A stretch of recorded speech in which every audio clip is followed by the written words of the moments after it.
Car आप देख रहे न्यूज 18। मैं हूं आपके साथ मेनका चौधरी और बड़ी खबर के साथ इस बुलेटिन की शुरुआत करते हैं। लखनऊ समेत पूरे यूपी में धमाकों की एक बड़ी आतंकी साजिश को नाकाम कर दिया गया है।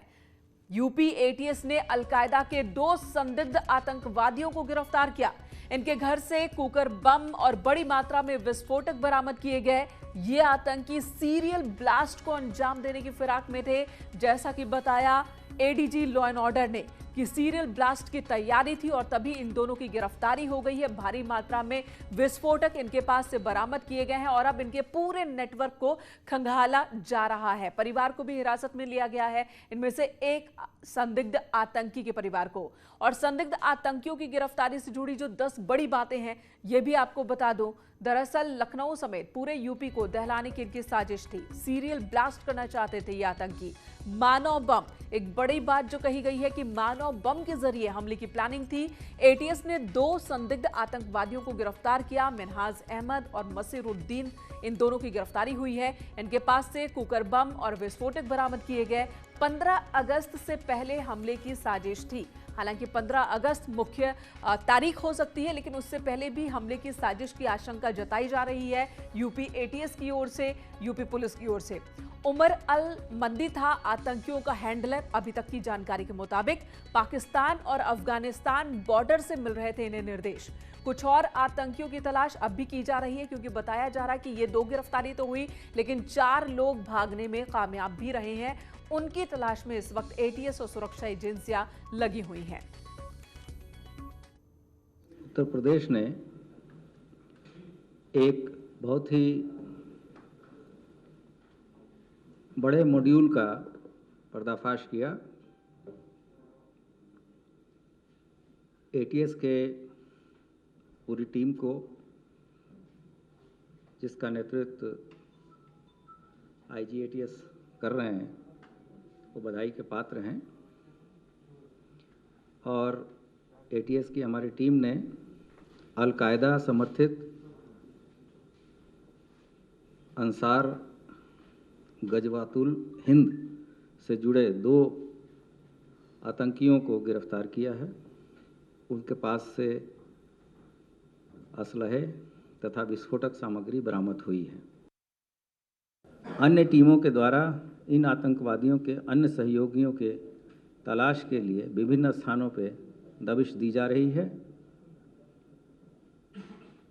पूछताछ के दौरान हिरासत में लिए गए अभियुक्तों द्वारा अपने सहयोगियों के घर से भाग जाने की बात बताई गई है, जिसके क्रम में एटीएस की टीम द्वारा स्थानीय पुलिस से सहयोग लेकर सघन चेकिंग कराई जा रही है। इस प्रकरण में एटीएस थाने पे अभियोग पंजीकृत कराया जा रहा है तथा इन दोनों व्यक्तियों को माननीय न्यायालय के समक्ष प्रस्तुत किया जाएगा तथा पुलिस कस्टडी रिमांड लेके इनके तथा इनके अन्य साथियों के बारे में जानकारी प्राप्त की जाएगी। प्रेशर कुकर, आईईडी एवं अवैध असलाहों को उपलब्ध कराने वाले अन्य व्यक्तियों के बारे में भी पूछताछ कर फिर आगे की अग्रिम कार्रवाई की जाएगी। जब इनसे पूछताछ हुई तो इसने ये बताया है कि 2 लोग थोड़ी देर पहले किसी काम से गए थे। हालांकि अभी ये कितना सही वो बोल रहा है, अभी और उससे पूछताछ की जाएगी। तो उसी के संदर्भ में फिर कॉर्डन करके और पुलिस, लोकल पुलिस को लिया गया और एटीएस और कमांडो की टीम ने वहाँ सर्च की। और शाम होते होते एटीएस ने एक और बड़ी कार्रवाई की। लंबी पूछताछ के बाद एटीएस ने मिनहास के परिवार को हिरासत में लिया। मिनहास के घर से ही कुकर बम और विस्फोटक मिला था, जिसके बाद उसके परिवार से पूछताछ की गई कि आखिर ये बम और विस्फोटक जो हैं, कुकर बम, ये क्या कर रहे थे घर के अंदर, कैसे आए, और कई सवालों के जवाब अब भी नहीं मिले हैं, जिसकी वजह से परिवार को पुलिस ने और एटीएस ने हिरासत में लिया। आप देख सकते हैं कि इस वक्त जो संदिग्ध आतंकी मुसीर है उसकी फैमिली मेंबर्स को एटीएस की टीम है वो अपने साथ ले जा रही है। और इस दौरान घंटों की पूछताछ के बाद एटीएस के सूत्रों के मुताबिक कई अहम जानकारियां इनके परिवार जनों से मिले हैं, जिसके बाद आप देख सकते हैं कि कुछ और भी लोग हैं जो इसमें यहाँ पर रहते थे, उनको ले जाया जा रहा है। और बुजुर्ग महिलाएं हैं, इनसे पूछताछ की जा रही है कि आप देख सकते हैं कि ये वो लोग हैं जो यहाँ पर आप देख सकते हैं कि इस वक्त एटीएस उधर पीछे आप देख सकते हैं कि एटीएस की जो मुशीर है उनके परिजनों को ले जाया जा रहा है। इस वक्त एटीएस की टीम आप देख सकते हैं कि घंटों की पूछताछ के बाद एटीएस की टीम उनके परिजनों को अपने साथ ले जा रही है। इस वक्त ये बताया जा रहा है कि ये वो मुशीर के परिजन हैं जिनसे घंटों की पूछताछ के बाद कुछ अहम दस्तावेज हाथ लगे हैं, जिनके आधार पर अब एटीएस टीम इनको अपने मुख्यालय ले जाएगी और वहां पर पूछताछ के बाद ये पता किया जाएगा कि आखिर वो कौन कौन से लोग थे जो यहाँ पर आते थे, जो मुशीर से मिलते थे या अन्य लोग मिलते थे। उम्मीद जताई जा रही है कि इस पूछताछ के बाद कुछ बड़े खुलासे हो सकते हैं। कैमरामैन मनोज शाही के साथ राजीव प्रताप सिंह, न्यूज 18 लखनऊ। राजीव सिंह हमारे सहयोगी इस वक्त हमारे साथ मौजूद है। राजीव, मिन्हाज के परिवार को इस वक्त एटीएस ने कहाँ रखा है, किस तरीके से पूछताछ हो रही है, किन किन सवालों का जवाब तलाशने की कोशिश परिवार से हो रही है? देखिए, इस वक्त जो मिन्हाज के परिजन हैं उनको एटीएस अपने साथ ले गई है और इस दौरान जो सबसे बड़े सवाल हैं कि आखिर मिन्हाज और जो नसीरुद्दीन उर्फ मुशीर था उसके संबंध कैसे अलकायदा से जुड़े और किस तरह से वो अन्य लोगों को रेडिकुलाइज कर के उत्तर प्रदेश और में एक बड़ी आतंकी साजिश को रच रहा था। इन तमाम सवालों के जवाब के लिए पहले तो घंटों आप देख सकते हैं कि मैं इस वक्त काकोरी स्थित उनके मिन्हाज के उसी आवास पर खड़ा हूं जहां से आज सुबह एटीएस की टीम ने मिन्हाज को गिरफ्तार किया था और यहां पर करीब 4 से 5 घंटे की कड़ी पूछताछ के बाद अब मिन्हाज के मां और बाप को भी एटीएस ने हिरासत में लिया है। उनसे ये पूछताछ कर रही है कि आखिर वो कौन से अलकायदा के संदिग्ध अन्य आतंकवादी थे जो लगातार समय समय पर यहां पर आते रहे हैं, इसको अपना ठिकाना बनाते रहे हैं। और इस दौरान एटीएस को जो सबसे बड़ी जानकारी हाथ लगी है कि इस दौरान इन लोगों के खाते में बाहर से फंडिंग भी होती है रही है। तो ऐसे में ये पैसा कहां से आ रहा था और कुल मिलाकर जो ये एटीएस यूपी एटीएस ने एक बड़ा खुलासा किया है, उसके तहत लखनऊ को हब बनाया गया था और आगामी 15 अगस्त के को उत्तर प्रदेश के कई ठिकानों पर सीरियल ब्लास्ट की तैयारी थी। इस दौरान जो प्रेस दोनों कॉन्फ्रेंस में भी ये सारी बातें प्रशांत कुमार ने कही, हालांकि बहुत से सवालों का जवाब वो नहीं दे पाए। लेकिन इस वक्त अगर हम मिन्हाज के परिवार की बात करें तो परिवार कहां पर है, इस बारे में कुछ खबर है क्या कि कहां पर एटीएस ने रखा है, कहां उनसे पूछताछ हो रही है और उसके आगे के जो कदम है वो क्या है? क्या परिवार की भी गिरफ्तारी हो सकती है? देखिए, फिलहाल जो मिन्हाज के परिजन हैं उनको एटीएस अपने साथ ले गई है और इस दौरान कड़ी पूछताछ के बाद कुछ आम दस्तावेज और साक्ष्य उसके हाथ लगे हैं, जिसके बाद ये उम्मीद जताई जा रही है कि मिन्हाज के साथ उनके परिजनों को भी गिरफ्तार किया जा सकता है। और अगर एटीएस उनको गिरफ्तार करती है तो सबसे पहले उनको कोर्ट में पेश किया जाएगा और फिर एटीएस की जो सबसे पहली कोशिश ये है कि उनको ट्रांजिट रिमांड पे लिया जाए, ताकि जो तमाम सवाल अभी बाकी हैं जिनका जवाब एटीएस के पास भी नहीं है, ना तो एडीजी एलओ के पास है, उन सवालों का जवाब हासिल किया जा ठीक है। बहुत सारे सवाल है, धीरे धीरे उनके जवाब भी आने लगे और इसी बीच एक और बड़ी खबर आ रही है, जो बात एटीएस की ओर से भी कही गई थी कि कई बड़े नेता इनके निशाने पर थे और इसी से जुड़ी एक बड़ी खबर, अलकायदा से जुड़ी सूत्रों के हवाले से ये जो बड़ी खबर आ रही है कि आतंकियों के रडार पर बीजेपी के 2 नेता थे। सूत्र ये बता रहे हैं कि 2 नेता बीजेपी के वो थे आतंकियों के निशाने पर। यूपी जा सकती है दिल्ली पुलिस की एक स्पेशल सेल, ये भी खबर आ रही है। दिल्ली एनसीआर से जुड़े हैं कनेक्शन और इस कनेक्शन को जानने की कोशिश होगी और टीम एक उत्तर प्रदेश की ओर रवाना हो रही है। लखनऊ में संदिग्धों की गिरफ्तारी के बाद यूपी के शहरों में सुरक्षा बढ़ा दी गई है, अलर्ट बढ़ा दिया गया है। खासकर अयोध्या, वाराणसी और मथुरा में सिक्योरिटी टाइट कर दी गई है। चप्पे चप्पे पर पुलिस की नजर है, हर संदिग्ध की तलाशी ली जा रही है और साथ ही इंटेलिजेंस एजेंसीज भी एक्टिव हो गई हैं। खासकर ये वो शहर हैं जो हमेशा ही संवेदनशील रहे हैं आतंकी हमलों को लेकर और ऐसे में यहां पर अलर्ट कर दिया गया है।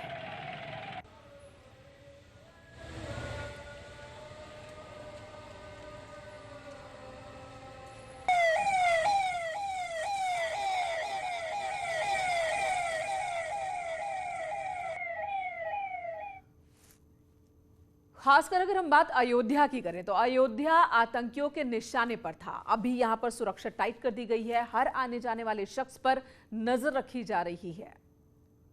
राजधानी में 2 आतंकियों की गिरफ्तारी के बाद अयोध्या की चौकसी बढ़ा दी गई है। मैं अयोध्या के समय प्रवेश द्वार पर हूँ, दिखाना चाहूँगा किस तरीके से यहाँ पर सुरक्षा बल चेकिंग कर रहे हैं। हर आने जाने वाली गाड़ियों की चेकिंग हो रही है। इतना ही नहीं, स्वयं अयोध्या के जितने भी प्रवेश द्वार हैं, चाहे फिर वो नया घाट का हो या फिर उदया चौराहे का हो या फिर अयोध्या में प्रवेश के मार्ग हों, इन सभी मार्गों पर प्रशासन ने सख्ती बढ़ा दी है। खुद क्षेत्राधिकारी अयोध्या जो हैं वो इस पूरे मामले को लीड कर रहे हैं और इस संगीन तरीके से जो भी आने जाने वाले लोग हैं उन सब को चेकिंग किया जा रहा है, सबकी तलाशी ली जा रही है। और तलाशी लेने के साथ ही जो प्रशासन है वो इस बात की भी तस्दीक कर रहा है कि लोग जो है वो जो आ रहे हैं वो कहां से आ रहे हैं और कहां जा रहे हैं। इस तमाम बिंदुओं पर बात करें, हमारे साथ क्षेत्राधिकारी अयोध्या मौजूद है। सर, किस तरीके की आज सुरक्षा बढ़ाई गई और सुरक्षा बढ़ाने का विशेष कारण क्या है? देखिए, सुरक्षा बढ़ाने का विशेष कारण तो आपको भी जानकारी है। वर्तमान में जो लखनऊ में 2 आतंकवादी पकड़े गए हैं, इसको लेकर हम लोग विशेष अलर्ट हुए हैं और सतर्कता तो हमारी पूरी पहले से थी।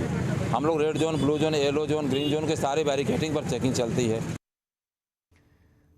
अयोध्या की तस्वीर आपने देखी। अब आपको वाराणसी दिखाते हैं, क्योंकि वाराणसी में चिंता इसलिए भी ज्यादा है क्योंकि प्रधानमंत्री को यहां आना है। प्रधानमंत्री का दौरा है और इससे पहले जो हालात, उसकी वजह से यहां पर भी सतर्कता बढ़ा दी गई है।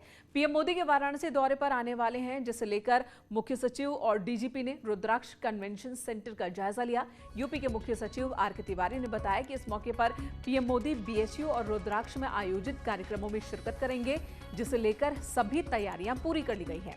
वहीं डीजीपी का कहना है कि सुरक्षा के भी पुख्ता इंतजाम किए गए हैं।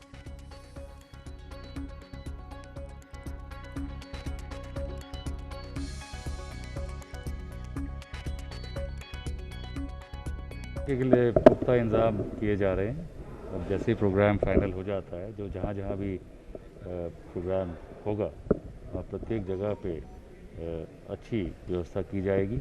कल एसपीजी के अधिकारी भी आएंगे, उनके साथ मिलके यहाँ के स्थानीय अधिकारी हैं, कमिश्नर साहब और एडीजी साहब मिलके एक प्लान बनाएंगे। और बात राज्य पेयजल मिशन की। इस मिशन के तहत सरकार का लक्ष्य है कि 2024 तक हर घर के लिए साफ पानी उपलब्ध हो सके।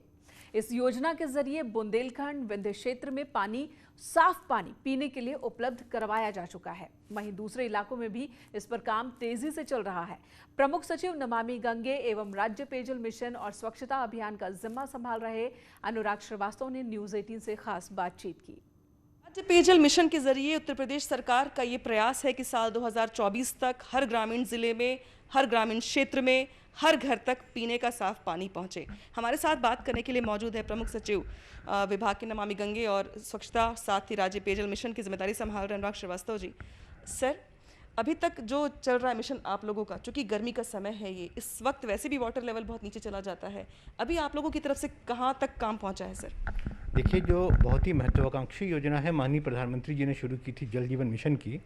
इसके तहत उत्तर प्रदेश में हमारे माननीय मुख्यमंत्री जी के निर्देशन में ये तय हुआ कि सबसे पहले बुंदेलखंड विंध्य के जो हमारे 9 जिले हैं, बुंदेलखंड के 7, मिर्जापुर, सोनभद्र, इनमें हर गांव में पीने का पानी घर घर तक उपलब्ध कराने की योजना बनाने का उन्होंने बनाया था, आदेश दिया था। उसके अनुक्रम में हमने सभी 9 जिलों के लिए योजनाएं बनाकर और कार्य सब में चल रहा है, तेज गति से कार्य चल रहा है और अगले कमिंग ईयर में हम लोगों को ये काम करीब करीब पूरा हो जाएगा और हम बुंदेलखंड विंध्य के 9 जिलों के सभी घरों में पानी देने में समर्थ हो जाएंगे। वो इलाका है जहाँ पर कि पहले टैंकर से पानी जाता रहा है, लेकिन हमारी वर्तमान माननीय मुख्यमंत्री जी के निर्देश में हम लोग इसको पूरा सैचुरेट करने का प्रयास कर रहे हैं। इसके अलावा जो बाकी उत्तर प्रदेश बचा, उसके लिए भी हम लोगों ने पूरी योजना बना ली है और आधे उत्तर प्रदेश के बारे में कार्यदायी संस्थाओं को आदेश निर्गत कर दिए गए हैं और वो लोग सभी गाँवों में पेयजल देने की योजना 2024 तक हम पूरे उत्तर प्रदेश को कवर कर लेंगे इस योजना से और कार्य हमारा 2022 में ही सभी में प्रारंभ हो जाएगा। और चलिए बात कर लेते हैं कोरोना की अनुमानित तीसरी लहर से पहले की तैयारियों की। राष्ट्रीय स्वयंसेवक संघ कोरोना की संभावित तीसरी लहर का सामना करने के लिए देशव्यापी कार्यकर्ता प्रशिक्षण का आयोजन करने वाला है। ये प्रशिक्षण कार्यकर्ता लगभग 2.5 लाख स्थानों पर पहुंचेंगे, जो ट्रेनिंग लेकर पहुंचेंगे। संघ ने ट्विटर पर यह जानकारी दी है। इस वक्त देश में 39,454 शाखाएं लग रही हैं, जिनमें 12,288 ई शाखाएं हैं। इन शाखाओं के जरिए स्वयंसेवक संघों को सेवकों को प्रशिक्षित किया जा रहा है ताकि वो आने वाली तीसरी लहर के दौरान और बेहतर तरीके से देश की सेवा कर सके, जरूरतमंदों तक मदद पहुंचा सके।